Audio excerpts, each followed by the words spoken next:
Now, to understand the real structure of an IPv4, what should I understand? What should I observe from seeing an IPv4? Because IPv4 has over 4 billion, let's say, possibilities. I can see so many numbers, billions of numbers, millions of numbers I can see.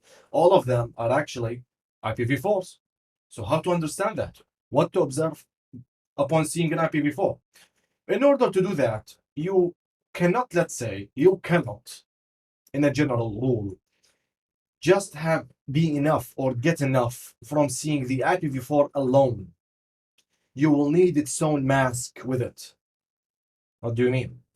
Whenever we go to, let's say, a masquerade party, we use masks to hide our facial recognition, to hide who we are, to hide the identity, to hide so many impressions that can be taken about us by using the mask. All right? In IPv4, it's the opposite. An IPv4, no exceptions, every single IPv4 it needs its own mask so that you will understand the recognitions and the boundaries and the specs of this IP. You have to get its own mask with it. So how do I get the mask? Well, for today and for the upcoming few lessons, let's say for the upcoming 2-3 lessons from today, wherever you see the acronym VLSM, there will always be a subnet mask coupled with the IPv4. Wherever you see an IP, a subnet, an IP, a mask, an IP, a mask. The total name is subnet mask. So if I said a mask or a subnet mask, either the ways, interchangeably, if I ever use both the acronyms, it's the same meaning. Mask or a subnet mask, same, please, all right? So you'll always find, when you are studying the VLSM technique, you will always find the subnet mask coming coupled alongside with the IP. If you ever saw that, then you are at the top, let's say, level of comfort, because you are about to start today studying, designing, and understanding how to specifically and in detail understand the specs of an IPv4 from its subnet mask. So if we have the mask, we can understand a lot. Like what? Now, a subnet mask in a general rule is a number that can vary from 8 to 32. There are no 7 and below. There are no 32, 33 and above. This is number one. Number two is that the subnet mask, to be honest, again, is the shadow of an IPv4. How tall you are, your shadow in some ideal circumstances is ideal to you in length, in height and width. In height and width. It's your copy. It's your mirror. It's the shadow. Let me not call it another name. It's your shadow. The subnet mask of an IPv4 is the IPv4 shadow. The IP's shadow. So it represents the IPv4. It sticks with the IPv4, coupled with the IPv4, and just go short with that. It has the same length of an IPv4. Again, 32 bits. Always. Fixed. No exceptions, no sir. If it wasn't that way, if things weren't that way, then the IPv4 with its subnet mask represented by 32 bits will always be coupled, the same shadow. It's not costing another 32 bits, it's this shadow. And also, for the subnet mask as well, I'm sorry. And also, it has another method of definition, because I just defined the subnet mask as the shadow of IPv4, 32 bits. Okay, number two. Coupled with it, all right, number three, represents the specs, the facial recognitions, so many details about an IPv4. This is number four. The fifth and almost the last, let's say, sentence or identification that I can talk about or represent a subnet mask with can be, from a mathematical perspective, a subnet mask is a series of ones, sometimes followed by a series of zeros, but never to be followed again by a series of ones. In total, a subnet mask costs us or requires or is built in a fixed matter let's say on a 32-bit architecture. One of an example, or let's say an example of an IPv4 subnet mask in the binary language can be a series of ones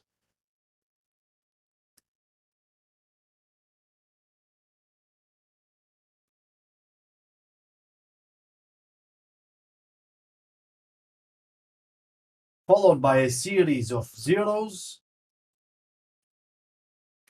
but never, never, never to be ever again followed by ones once, let's say, the very first zero starts.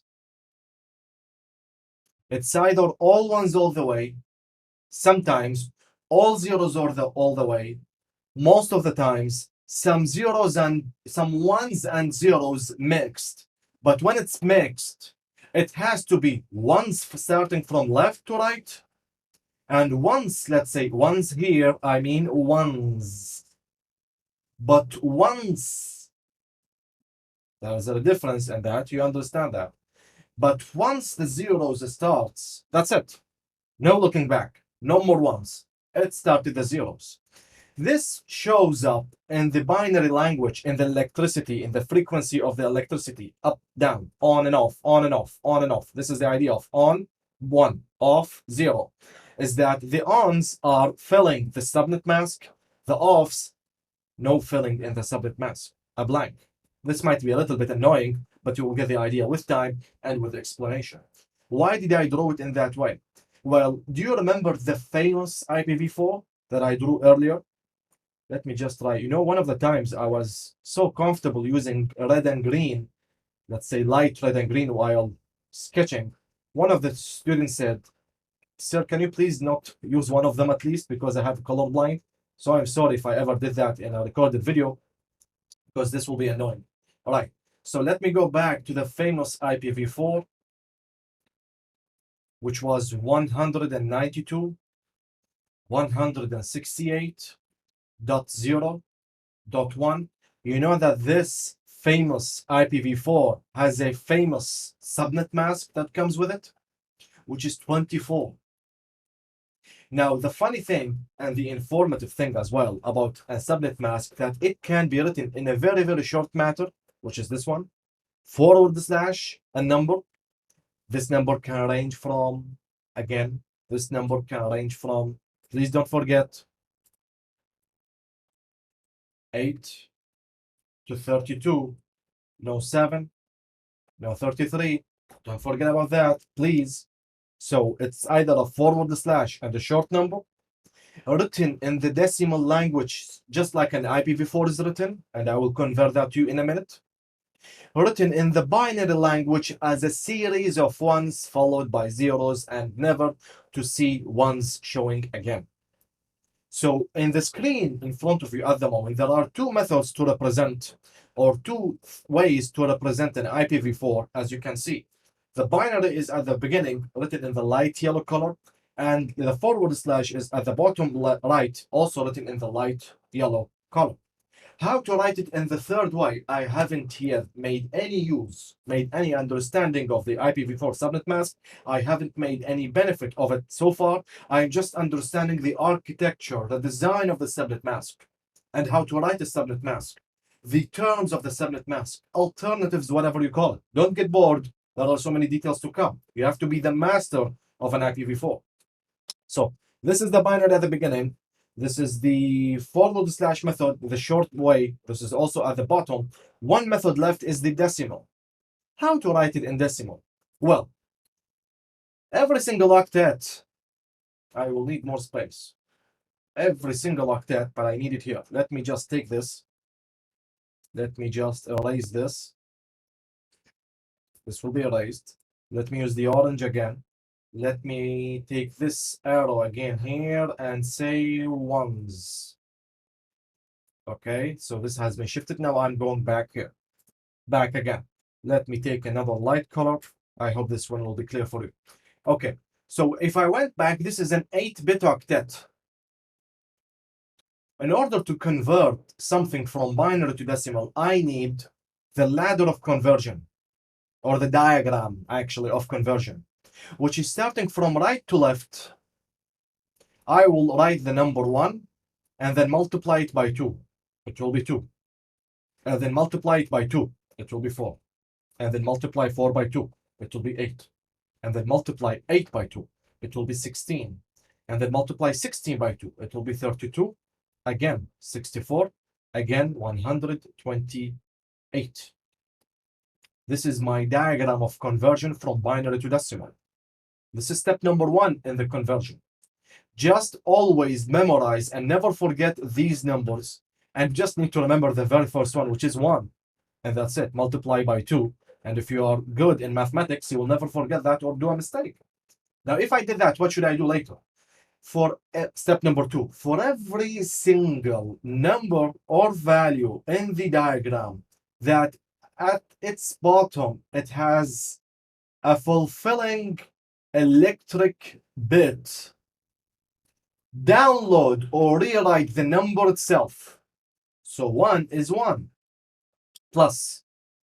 For the second digit, 2 has an electric, or let's say a fulfilled or an effective or an affirmative bit, 2 plus 4 again plus 8 again plus 16, fulfilling again, active, affecting, plus 32 again plus 64 also again, plus finally 128. Yes, resulting in, just use a calculator for the very first time, and for the other times you will not need a real calculator.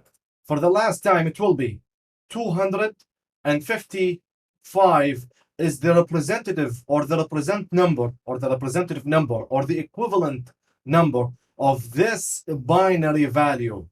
This is in decimal format and above in the binary format. So how to write the 8 bits in decimal? 255. So what will happen here? Well, again, to be honest, since it's a 24-bit and 24 bits means 24 ones. That's why 24 bits are 24 ones. 8, 8, 8, 24. By reaching the 24th bit, I just knew that I am done. Starting from the 25th bit, in order to make sure that it will not affect or will increase moreover over, let's say, the subnet mask, I will have to write a 0, meaning that the value of the subnet mask is a 24-bit, written as 24 bits. All right, 24 bits. So the first octet is of 8, represented as 255. The second one again, 255. The third one, coincidence, 255. Now this makes the fourth one have the same 8 numbers, but the coincidence here is that the first one has a value of no effect. So the 1 will become 0 plus. 2 has no effect. So 0 plus 0, plus 0, plus 0, plus 0, regardless of the hidden value in the conversion diagram. This will result in 0. 3 ways, 3 methods to represent a subnet mask. / the number of bits, 24-bit, binary language, binary format, decimal language, decimal format. Take a screenshot, Sajjad. I will see you in the next lesson, starting a real hands-on VLSM, because right now you and I have got or understood the famous IPv4 looks and its own subnet mask, so that in the next lesson we will really have a hands-on starting understanding and deriving informations from the subnet mask and IPv4. Thank you very much.